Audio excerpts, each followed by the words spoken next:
आज भारत के वजीर आज़म नरेंद्र मोदी जो हैं वो 3 front line naval combatants INS Surat, INS Nilgiri and INS Vaghsheer ये इंडियन नेवी को देने जा रहे हैं।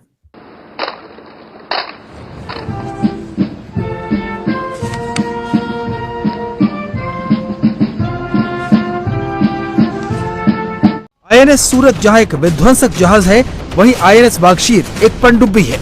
INS सूरत का 3/4 हिस्सा जहां भारत में बना है, वहीं INS वागशीर को फ्रांस के साथ मिलकर बनाया गया है। समंदर की सुरक्षा में नेवी को दुनिया का लीडर बनाने में तीनों युद्धपोत मील का पत्थर साबित होने वाले हैं। हमारे लिए तो ऑब्वियसली खतरा होना चाहिए, क्योंकि जिस तरीके से भारत की नेवी डेवलप हो रही है वो हमारे लिए मजीद चैलेंजेस लेकर आ रही है। पाकिस्तानियों ने इंडियन नेवी जिंदाबाद और इंडिया जिंदाबाद के नारे लगा दिए। और इंडिया ने अगर वो एयरक्राफ्ट कैरियर बनाया तो वो पाकिस्तान के लिए नहीं बनाया। अच्छा, वो किसके लिए बनाया? वो उन्होंने चाइना के लिए बनाया, क्योंकि उनका चाइना के साथ वो कन्फ्लिक्ट चल रहा है। पाकिस्तान को इस चीज की जरूरत नहीं। भारत कभी ना पाक फौज के सामने खड़ा हो सकता है, ना पाक फजाइया के सामने खड़ा हो सकता है। MM आलम भूल गए हैं वो लोग, हमारी नेवी के ये गाजी शहीद भूल गए हैं, हमारे हंगूर भूल गए हैं, उड़ा के रख दिया था हमने। ये पाकिस्तान है। पाकिस्तान एक अजीम तोहफा है। एक वक्त होता था हमारे पास 40-50 जहाज होते थे कमर्शियल में, अब 12 हैं। ठीक है, अब मुझे बताएं 12 जहाजों से तो हम गुजारा नहीं करेंगे। ईरान के पास पता नहीं 400 है, इंडिया के पास कितने हैं पता नहीं, किसी तादाद में है। तो हम कैसे चलेंगे? 12 जहाज, 240 मिलियन की आबादी। ये अलग बात है कि पाकिस्तान की इकॉनमी इस वक्त उस शेप में नहीं है जहां हम भारत की तरह 70 या 80 बिलियन डॉलर हम अपने दिफा पे खर्च कर सकें।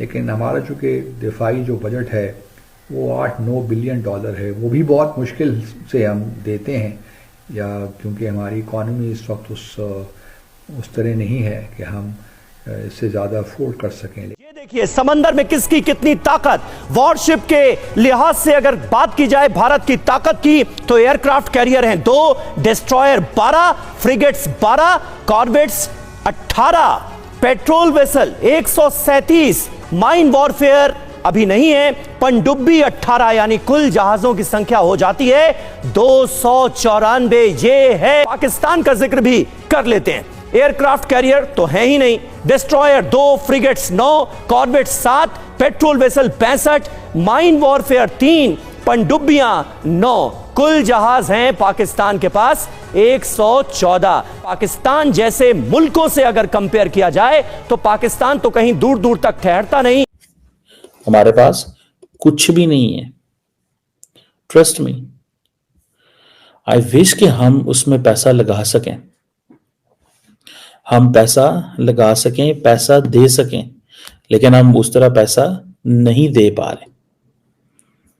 हमारी जो बहरी कुव्वत है, जो बहरी पावर है, मेरे हाल है हमारे पास मुख्तलिफ किस्म के मिला के 45 बहरी जहाज हैं, जिनमें से 6 ऑयल टैंकर भी हैं।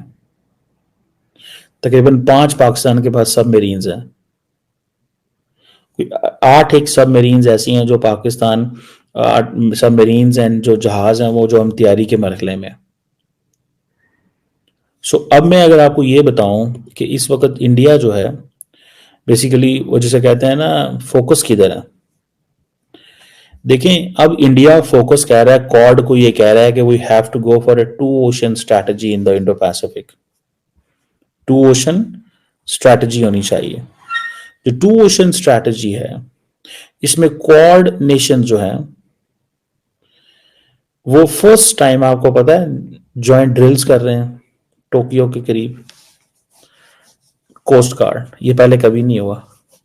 सो दे हैव स्टार्टेड, उन्होंने वो एक अपनी बुनियाद रख दी है। और आप ये समझ लें कि एक इंडियंस भी ये समझते हैं कि ये जो 2 ओशन स्ट्रैटेजी है, ये इट इज रिक्वायर्ड ताकि हमें उस हिसाब से हमारी कैपेसिटी बिल्डिंग इनहेंस हो। जितने भी चोक पॉइंट्स हैं, सी लाइंस ऑफ कम्युनिकेशन है, मरीन एंड एनर्जी रिसोर्सेज हैं, फिर आपको पता है बहुत सारे डिस्प्यूटेड मैरीटाइम टेरिटरी है इंडियन ओशन एंड पैसिफिक के अंदर। इंडिया इसलिए अपनी एयर नेवी बढ़ा रहा है। सो वो कह रहा है कि इंडो पैसिफिक को, इंडियन समझते हैं कि इंडो पैसिफिक में हमें अपने आप को जो कॉन्टेक्चुअलाइज करना चाहिए, वो एक टर्म होती है इंटरडिपेंडेंट सिक्योरिटी डायनामिक्स, उनको समझना है कि इंडियन एंड पैसिफिक ओशन के अंदर so sea lines of communication, marine and energy resources आप देख लें, ठीक है जी। तो ये चीजें अगर देखनी है देखेंगे, और अमेरिकन को, ऑस्ट्रेलियंस को, जापानीज को और the rest of the world को हमें बताना है, तो हमें ये चीजें करनी पड़ेंगी। और दूसरा एक और चीज है ना, एक और चीज देखिए, इंडियंस को इस चीज के बड़े अच्छे से अंदाजा क्या है? अंदाजा ये है कि भाई साहब, आप नेवी में इन्वेस्ट करें ताकि आप एक सेल्फ रिलायंट पोजीशन में रहें, सेल्फ रिलायंट पोजीशन में रहें, एक सेल्फ रिलायंट पोजीशन में रहें। अगर आप ये नहीं करते तो यू आर गॉन। नमस्कार दोस्तों, अपडेट इंडिया में आपका स्वागत है। दोस्तों भारत के प्रधानमंत्री नरेंद्र मोदी ने भारतीय नेवी को सौंपी 3 नई वॉरशिप, आईएनएस सूरत, आईएनएस नीलगिरी, आईएनएस वागशीर। तीनों वॉरशिप को मेकिंग इंडिया के तहत बनाया गया है। दोस्तों भारत तेजी से आत्मनिर्भर की तरफ बढ़ रहा है। यह तीनों वॉरशिप को भारतीय नेवी में शामिल होने से भारतीय नेवी का मजबूती समुद्री क्षेत्रों में बढ़ने वाला है। मुंबई के नेवल डॉकयार्ड में एक सम्मेलन का आयोजन किया गया, जिसमें प्राइम मिनिस्टर मोदी ने 3 एडवांस वॉरशिप को भारतीय नेवी में कमीशन किया। दोस्तों इंडियन गवर्नमेंट रक्षा के क्षेत्र में बहुत ही ज़्यादा ध्यान दे रही है ताकि भारत की डिफेंस सिस्टम स्ट्रॉन्ग हो सके। दोस्तों भारत अपने वॉरशिप या मिसाइल को मेकिंग इंडिया के तहत ही बना रहा है। इससे भारत का दूसरे देशों पर निर्भरता में कमी आएगी। जो भारतीय पैसा विदेशों में जाता है वह पैसा भारत की कंपनियों के पास ही रहेगा। भारत जो मेकिंग इंडिया के तहत मिसाइल बनाता है वह दूसरे देशों में एक्सपोर्ट करता है। दोस्तों आने वाले समय में भारत वॉरशिप को भी एक्सपोर्ट करेगा मेकिंग इंडिया के तहत जो भी वॉरशिप बनेगा, जिससे भारत की अर्थव्यवस्था में मजबूती देखने को मिलेगी। वॉरशिप नीलगिरी वॉरशिप सूरत के ऊपर हेलीकॉप्टर को भी उतारा जा सकता है।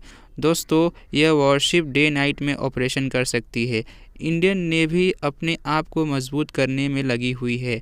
दोस्तों वीडियो अच्छी लगी हो तो वीडियो को लाइक, चैनल को सब्सक्राइब करना ना भूलें।